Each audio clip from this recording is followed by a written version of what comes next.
अस्सलाम वालेकुम दोस्तों। आज मैं आपसे एक बहुत ही दिलचस्प मौजू पे बात करने वाला हूँ और वो मौजू है डेथ यानी मौत का। तो क्या हम मौत को शिकस्त दे सकते हैं? तो इस पर आज हम चल के बात करते हैं एक रिसर्च जो मौत पर हुई। देखिए दोस्तों, हम में से हर एक ये चाहता है कि वो हमेशा के लिए जिंदा रहे और हर एक की ख्वाहिश है कि उसे कभी भी मौत न आए। तो दोस्तों, क्या ऐसा मुमकिन है कि हम हमेशा के लिए इस दुनिया के अंदर जिंदा रहे और हमें कोई कभी भी मौत न आए? यानी दूसरे अल्फाज में हम कह सकते हैं कि क्या मौत को शिकस्त दिया जा सकता है? और आपको पता है, साइंसदान ये कहते हैं कि सबसे आखिरी दुश्मन जिसे हमें शिकस्त देना है वो दुश्मन है मौत। इस पर साइंसदानों ने मौत को डिफीट करने पर, मौत को शिकस्त देने पर साइंसदानों ने रिसर्च किया और इस रिसर्च का नतीजा क्या निकला, क्या वो कामयाब हुए या नाकाम हुए, तो इस चीज को हम देखते हैं इस वीडियो के अंदर। तो साइंसदानों ने दोस्तों बहुत अरसा इस चीज पे बात मेहनत की, काम किया, रिसर्च किया दिन रात की मौत को किसी तरीके से शिकस्त दिया जाए और हमेशा की जिंदगी इसी दुनिया के अंदर हासिल की जाए। तो दोस्तों, इसके लिए उन्होंने जो सबसे पहला काम किया वो ये मालूम किया कि मौत की वजह क्या है, क्यों हम एकदम मर जाते हैं। आपने सुना होगा दिल का दौरा हुआ मर गया, तो ऐसा क्यों हुआ? तो इस चीज को, इस रीजन को मालूम करने के लिए सबसे पहले उन्होंने काम किया। तो पता चला कि मौत 3 वजह से आती है। तिब्बी मौत जो है वो 3 वजह से आती है। कौन सी वजूहत है? पहला है डेथ ऑफ सेल्स, हमारी बॉडी के सेल्स या खुलियों का एकदम मर जाना। और दूसरा है रिटायरमेंट ऑफ सेल्स, हमारी बॉडी के सेल्स का धीरे धीरे वक्त के साथ काम छोड़ते जाना और मरते चले जाना। तीसरा है ट्यूमर ऑफ सेल्स, यानी सेल्स में कैंसर लग जाना। तो दोस्तों, सबसे पहला जो है डेथ ऑफ सेल्स, ये क्यों होता है? तो साइंटिस्ट कहते हैं कि हमारी बॉडी की सेल्स को जब ऑक्सीजन की सप्लाई रुक जाती है तो उस सेल के लिए सांस लेना और जिंदगी के मुख्तलिफ कामों को करना नामुमकिन हो जाता है। इससे वो सेल मर जाते हैं। जैसे कार्डियक सेल जो दिल के सेल है, अगर इनको ऑक्सीजन ना मिले तो दिल के सेल काम करना छोड़ देते हैं और हम कहते हैं इसको हार्ट अटैक हो गया। और दोस्तों, दूसरा जो है एजिंग ऑफ सेल, यानी सेल्स का रिटायर हो जाना, सेल्स का बूढ़ा हो जाना। तो सेल्स वक्त के साथ साथ कमजोर होते जाते हैं, काम छोड़ते चले जाते हैं। इससे जो है बुढ़ापे के असरात बॉडी पर आना शुरू हो जाते हैं। तो साइंसदानों ने ये दूसरी रीजन मालूम की।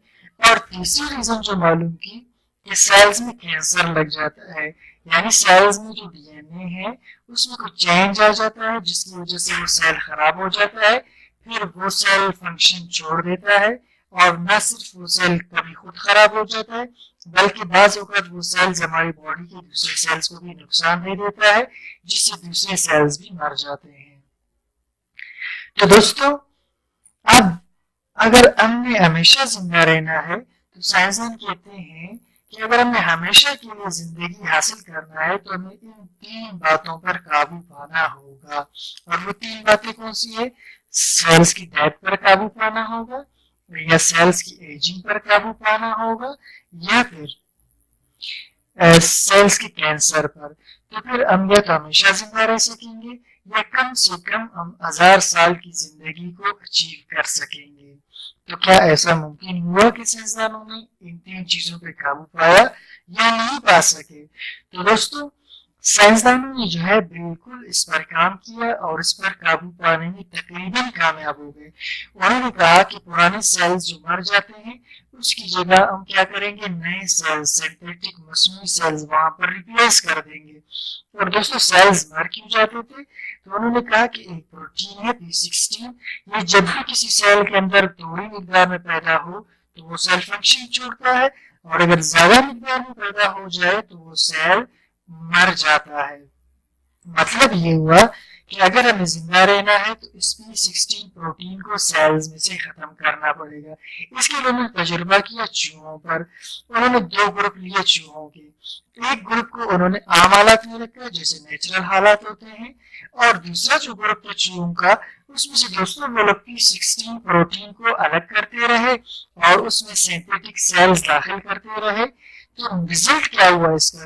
रिजल्ट ये हुआ कि जो नेचुरल कंडीशन में चूहे थे वो आम उम्र पा करके मर गए, और दूसरी तरफ वो चूहे जिनको एक्सपेरिमेंटल कंडीशंस में रखा गया, जिनमें से P16 प्रोटीन अलग करते गए, वो चूहे आम चूहों की निस्बत 4 गुना ज्यादा उम्र भी पा गए और सेहतमंद और जवान भी रहे इस दौरान। इससे क्या हुआ? इसका नतीजा ये हुआ कि साइंसदान खुश हुए कि अब हमने मौत पर काबू पा लिया है, अब मौत नहीं आएगी, इसी एक्सपेरिमेंट को हम इंसानों पर यूज करेंगे। तो दोस्तों वाकई ये बहुत खुशी की बात थी, लेकिन अगले ही लम्हे यही साइंसदान फिर से परेशान हो गए। परेशान क्यों हुए दोस्तों? क्योंकि जिन चूहों को एक्सपेरिमेंट्स उन्होंने किए थे वही चूहे जो जवान और सेहतमंद थे अचानक मर गए। अब साइंसदान परेशान हो गए कि ये चूहे जिन पे हम P16 रिमूव कर रहे थे आखिर ये मर क्यों गए। इस साइंसदानों ने इस जवाब को ढूंढने के लिए मजीद रिसर्च फिर स्टार्ट कर दिए।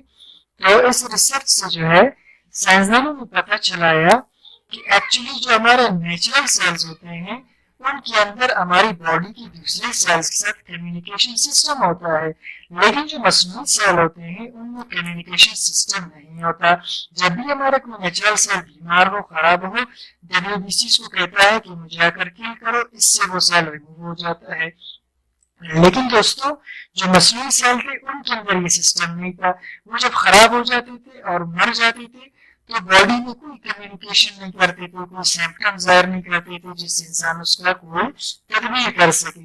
इस तरह दोस्तों ये सेल मर जाते थे और इससे जानवर भी मर जाता था। तो दोस्तों अब इस रिसर्च से आपको अंदाजा लगा ले कि साइंसदान कामयाब हुए या नाकाम हुए। और हम तो यही कहते हैं कि मौत पर काबू पाना बिल्कुल मुमकिन है, क्योंकि अल्लाह पाक कुरान में फरमाते हैं कुल्लु मन अलैहा फ़ान, हर चीज ने एक दिन मर जाना है। तो दोस्तों अगर ये वीडियो आपको पसंद आया तो इसको सब्सक्राइब कीजिए, लाइक कीजिए, शेयर कीजिए, और आपको अगर ऐसी ही वीडियोस और देखने हैं तो प्लीज इस चैनल को सब्सक्राइब कीजिए ताकि आपको हमारी हर नई वीडियो मिल सके। Thank you. Allah Hafiz.